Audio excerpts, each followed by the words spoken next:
ጠዋት እነሳና 4-5 ገመድ አስሬ ይገርመዋል ሰው ማለት ነው። ከሰይጣን ጋር ነው እንደምታድረው ይለኛል ማለት ነው። እና በቃ ከቃምኩኝ ምንም ልጆቹን አስተኛና ቤቱን አጸደዋለሁ። በቃ እየደበደብኩት እስከሚደማ ድረስ። ያም ሆኖ ግን እሱ ምንም አይሰነዝርም፣ ያለቅሳል። እኔ አንቄዋለሁ። ልብሱ እጄ ላይ ነው በቃ የተበጣጠሰው። እና በዛ ውስጥም ሆኖ ጌታ ሆይ አንድ ቀን ግን በቃ አልነበረ። በቃ ህይወቴ ምስቅልቅሉ ነበር። ምስቅልቅሉ ነው የወጣው። በቃ ከዛ ጸለየልኝ። እዚሁ ሁሉ ነገሬን ጥዬ ነው ወደ ቤት የሄድኩኝ።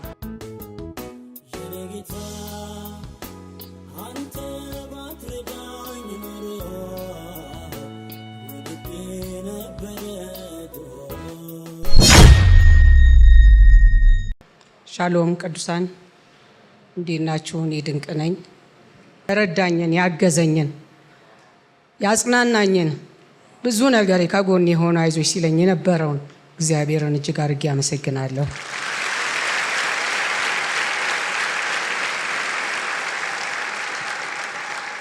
በመቀጠል የተወደደውን መንፈሳዊ አባቴን እጅግ አድርጌ ላመሰግን እወዳለሁ።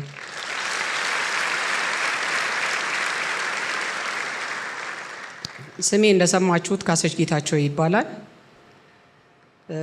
ወደዚህ ወደ ክብር ሕይወት ቤተክርስቲያን ከመምጣቴ በፊት የነበረኝን የህይወት ታሪኬን ትንሽ ላዋያችሁና ከዛ ወደ ዋናው እንገባለን።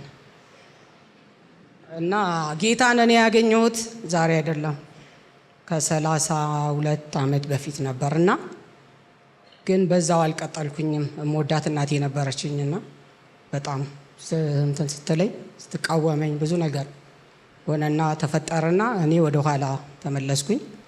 እህቴ ግን አንድ ያልገባት ነገር ነበር። ስለ መንፈስ ቅዱስ ማወቅ ነበረባትና አንደኛ ቆሮንቶስ 14ን ሙሉን አንብቢ ብዬ ሰጠዋት። ወዲያው ሄዳ ጌታን ተቀበለች። እሷ ግን በጌታ ብዙ ፈተናዎች ገጥሟት ግን ዛሬ ደግሞ በከፍታ እግዚአብሔር ከፍ አድርጓት ትልቅ ደረጃ ላይ ናት ያለችው። እግዚአብሔርን ስለ እሷ እጅግ አድርጌ አመሰግናለሁ።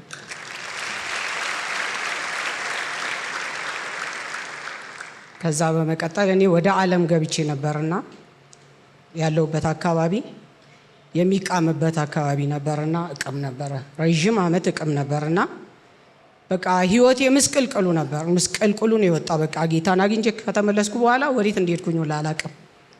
ግን የሚገርመው ጫት ነው እንጂ ሌላ ነገር እሱም አልጠቀምም። ሌላ ነገር የለኝም። እና እቅም አለው ግን ሌሊት ማታ ላይ ልብስ ሳጥብ ነው ማድረው። ጠዋት እነሳና 4-5 ገመድ አስሬ ይገርመዋል ሰው ማለት ነው። ከሰይጣን ጋር ነው እንደምታድረው ይለኛል ማለት ነው። እና በቃ ከቃምኩኝ ምንም ልጆቹን አስተኛና ቤቱን አጸደዋለሁ። የሆነ የብፌ ዕቃ አውጥቼ አጥባለሁ ምናምን ነገር ማለት ነው። ካጠገቤ ሊጠጡ ይሄዳሉ አብረውኝ ቀመው ማለት ነው። እኔ ግን አልሄድም የትም። እና በዛ ውስጥም ሆኖ ጌታ ሆይ አንድ ቀን ግን በቃ አልነበረ። የትዳሬም የሆነ ምቹ አልነበረም። በቃ በጣም ወደዛ የሚጋብዝ ነው። ከዛ እንድወጣ አያደርገኝም እና በጣም እቸገር ነበር። ከዛ በቃ የሆነ ጊዜ ወሰንኩና ላለመቃም በቃ ዛሬ አልቀምም ብዬ ዋልኩኝ ማለት ነው። ውዬ ማታ ላይ 12 ሰዓት ላይ ልጄ አቤኔዘርንና ቅድስትን ይዤ ተኙ አልኳቸው። 12 ሰዓት ላይ ማለት ነው። ከዛ እንዴ ያለኝ አቤኔዘር ኧረ ካስብት ቂም ይሻለናል እኮ በዚህን ሰዓት እንቅልፍ እኮ እንዴት ይወስደናል አለኝ ማለት ነው። እኔ ከቃምኩኝ ስሰራ ነው፣ እነሱ በተኙ ሰዓት ቴሌቪዥን እያዩ ከዛ በኋላ ይተኛሉ ማለት ነው። ከዛን በቃ የዛን ቀን ያለኝን እግዚአብሔር በቃ ተማረርኩኝ ማለት ነው። ይሄን ያህል ነው እንዴ ያማረርኳቸው ልጆቼን ብዬ ከዛ ሀገር መውጣት አለብኝ በቃ። ለምን እኔ ያየሁትን ህይወት እነሱ ማየት ስላልነበረባቸው ይዣቸው ወጣው እና የሆነ ሌላ ሀገር ሄድኩኝ። 4 ዓመት ከምናምን ኖርኩ። ትንሽ ለውጥ ነበረኝ ግን ብዙም ባይሆንም። ከዛ አቤኔዘር ወደዚህ መንጃ ፍቃድ አወጣለሁ ሲለኝ ወደዚህ መጣና 1-4 ወር በቃ ደበረኝ ማለት ነው። ከኔ ተነጥሎ ስለማያቅ በጣም ከፋኝ። ከዛ ለምን አንሄድም ብዬ በቃ ያለኝንም ዕቃ ለሰው በታትኜ ወደ አዲስ አበባ መጣሁ። ከዛ ትንሽዬ ቤት ተከራየን አብረን እየኖርን። ከዛ በኋላ በቃ ጥሩ አልነበረኝም። የነበርኩበት ቸርችም የሚሄድበት ቸርችም ዝም ብዬ ነበር የሚሄደው። ምንም የእግዚአብሔር ቃል እውቀት የለኝም። እየቃምኩላ ሄድ ነበርና አላቅም ሄጄ ተኝቼ ነው መጣው ሌሊት ስራ አድራለሁ እዛ ጥግ ላይ ሄጄ ተኝቼ ነው ምንም ሳልሰማ ወደ ቤቴ መመለሰውና ከዛ በኋላ ቅድስት ልጄ ታመመችና ወነ ቸርች ተጸልዮላት ተፈወሰች ማለት ነው። ከዛን አንቺ አገልጋይ ነው እግዚአብሔርን ታገለግያለሽና በአንድ ቸርች ታቀፍ ያላት። ከዛ መጣች በትግል ነው እሷ ጌታን ወደ ጌታ ቤት መምጣት አትፈልግም። ብዙ ገዳሞችን ከአጎቷ ከአባቷ ጋር ሄዳለችና በቃ በትግል ነው የመጣችው። ከዛ በኋላ ግን እግዚአብሔር ረዳን። በነበርንበት ቸርች ያለው ነገር ይሄ ነበርና ከዛ ወደ ክብርዮስ መጣ ልጄ አቤኔዘር ነበር ይዞኝ የመጣው። ታመሜ ነበር በጣም ታመሜ ጡቴ በጣም ቆስሎ ማለት ነው ያልሄድንበት ሕክምና የለም። ከዛ በኋላ ግን ምን ሆነ እኔ እንሂዳለኝ እሱ ነው ወደዚህ ቸርች ያመጣኝ። እንሂዳለኝ እዚህ ስመጣ በቃ ለዳዲ በጆሮ ነው የነገርኩት የጡቴን እንደዚሁ ነገርኩትና ዳዲን ማለት ነው በጆሮ ከዛ ብዙ ነገር ስለደረሰብኝ ነው ከዚህ በፊት እና እንዲህ ግልጽ አድርጌ መናገር ያልፈለኩትና በጆሮ ለዳዲ ነገርኩት። ከዛ ጸለየልኝ እዚሁ ሁሉ ነገሬን ጥዬ ነው ወደ ቤት የሄድኩኝ።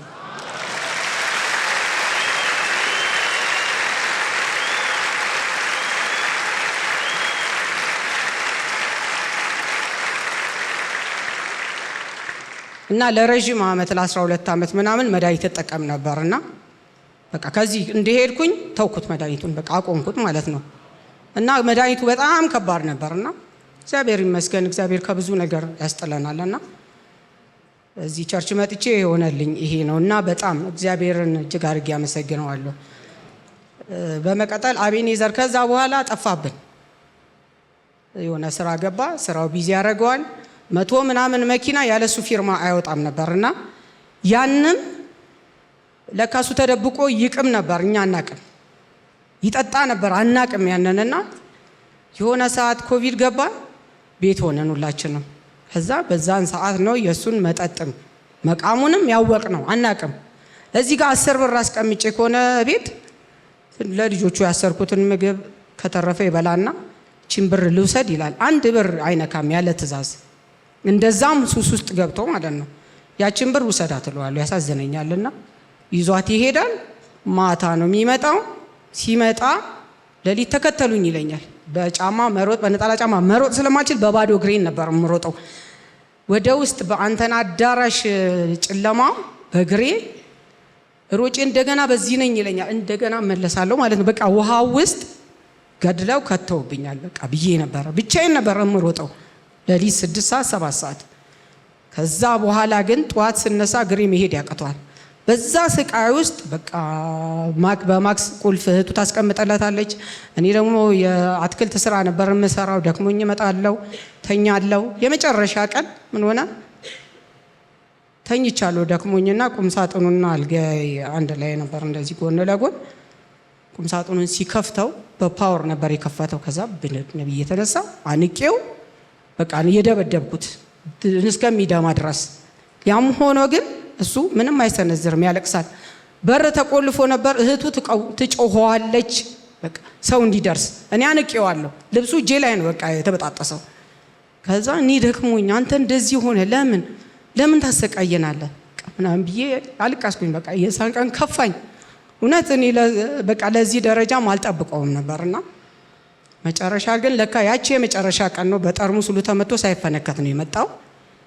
የሆነ ሰው ጅማ ላከኝ የሆነች ጉዳይ ላስጨርስለት። ወሊሶ ሳልደርስ ደወለልኝ። እህቱ ትምህርት ቤት ናት። ምንም ነገር የለም ቤት እና ምን ይሻላል ሲለኝ እቤት ነው የምትውለው? አዎ ይሻልኩና አንዲት እህት ጋር ደወልኩኝ። ጄሪ ቤት ነሽ? አዎ እንደዚህ ነው።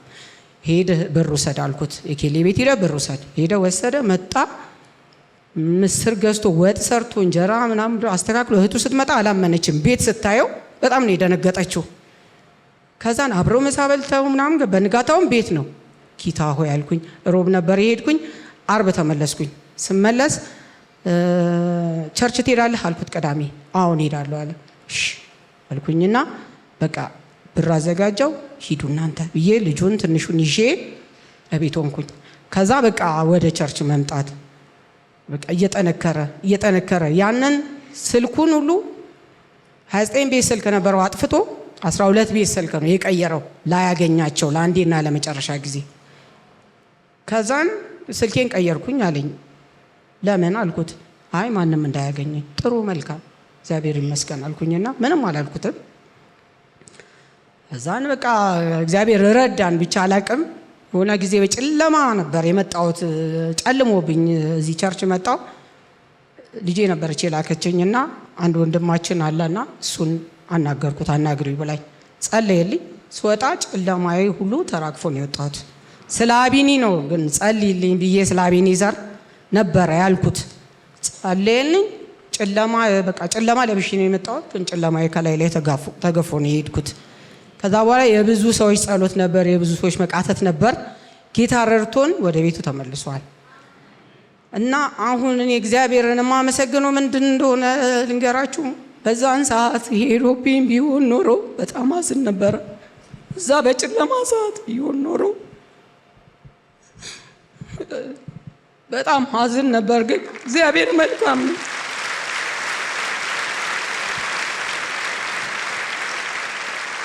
እግዚአብሔር አባት ነው። እኔ አባትነቱን ያየሁት እዚህ ቤት ነው። አባት የለኝም፣ ያለ አባት ነው ያደግኩትና አባት እንዳለኝ እዚህ ቤት መጥቼ ነው አባትን ያየሁት።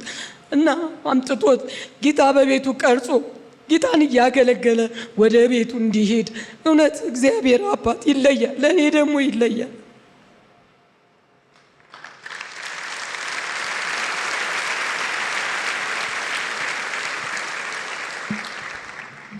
እና እኔ በወቅቱም አልነበርኩኝም፣ ይሄ አደጋ ሲደርስ አልነበርኩም። እግዚአብሔር ዞር አድርጎኛል። ለምን መለያየት ከሱ አንፈልግም።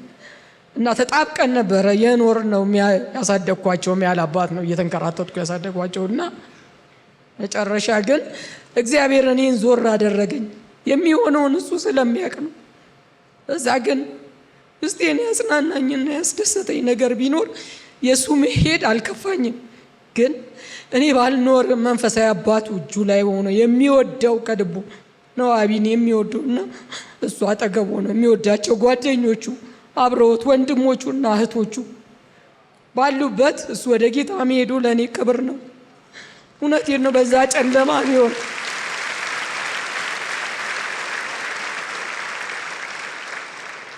በዛ ውስጥ ቢሆን ኖሮ ለእኔ የዘላለም ጸጸት ነበረ እና እግዚአብሔርን አመሰግነዋለሁ።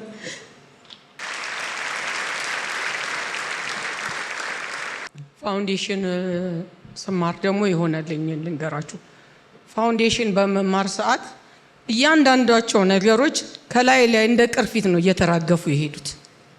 ብዙ ደካማ ጎኖች ነበሩኝ፣ ብዙ ችግሮች ነበሩኝና እነዛ ሁሉ እየተራገፉብኝ ነው የሄዱትና እግዚአብሔርን አመሰግነዋለሁ።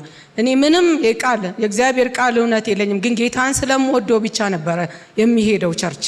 ምንም በቃ ባዶ ነበርኩኝና እዚህ ቤት መጥቼ ነው እግዚአብሔር እንዴት አባት እንደሚሆን እንዴት እንደሚያጽናና ራሴ አይቼዋለሁ። እጁን አይቼዋለሁ፣ የእግዚአብሔርን ክንድ አይቼዋለሁ። እና እግዚአብሔርን አመስግኑልኝ።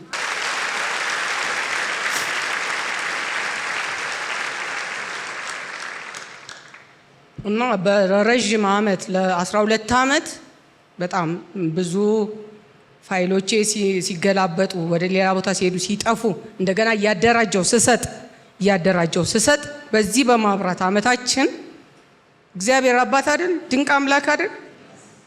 እግዚአብሔር ቤት ሰጥቶኛል። ስሙ ይባረክ።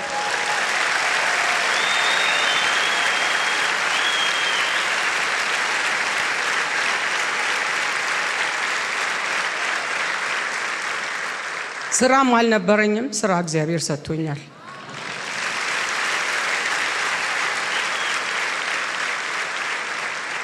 እግዚአብሔርን እጅግ አድርጌ አመሰግነዋለሁ። እውነት እግዚአብሔር ይለያል፣ የኛ አምላክ ይለያል። እኔ አላቅም። እግዚአብሔር ዛሬ እንደዚህ አሁን የሆነ ነገር ፈልጌ ካልኩት ደቂቃ ሳይሞላ ነው እግዚአብሔር ለኔ የሚሰጠኝ። እውነቴን ነው። እኔ ራሴ ይገርመኛል። ምን አይነት አምላክ ነው? ምን አይነት አባት ነው ያለን? እውነተኛ የምናመልከው እውነት አምላክ ነው። የእውነት አምላክ ነው። እውነቴን ነው። ዝም ብሎ አምላክ አይደለም።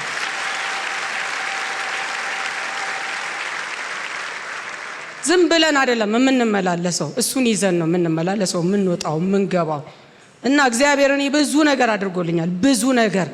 ብዙ ከሚባለው በላይ ዛሬ አጽናንቶኝ አይዞሽ ልጄ እያለኝ እዚህ ጋር ያደረሰኝ እግዚአብሔር ነው። ስናዝን አይዟችሁ ብቻችንን ቀረን ስንል አይዟችሁ ነው ያለው እያለን እግዚአብሔር ይመስገን። እግዚአብሔርን እጅግ አድርጌ አመሰግናለሁ።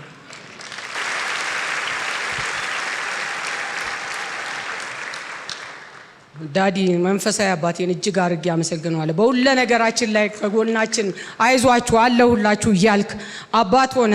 እውነቴን ነው። እኔ አላቅም። እኔ ምንም ምለው ነገር ስለሌለኝ እግዚአብሔር ዘመንህን ይባርከው፣ ልጆችህን ይባርክ።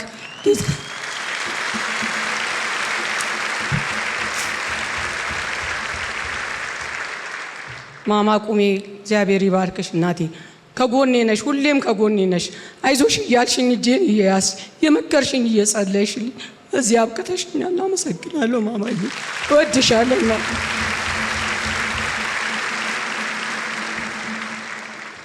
የክብር ሕይወት ቤተሰቦች በአጠቃላይ ከትንሽ እስከ ትልቅ ሳዝን አዝናችሁ፣ ስደሰት ተደስታችሁ ስታጽናኑኝ፣ እውነቴን ነው እኔ እንደዚህ አይነት ቸርች አላየሁኝም።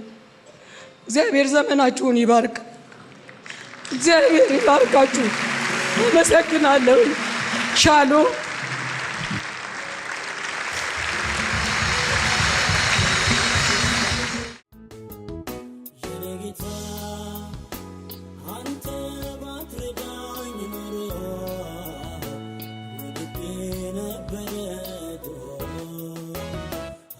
Yeah.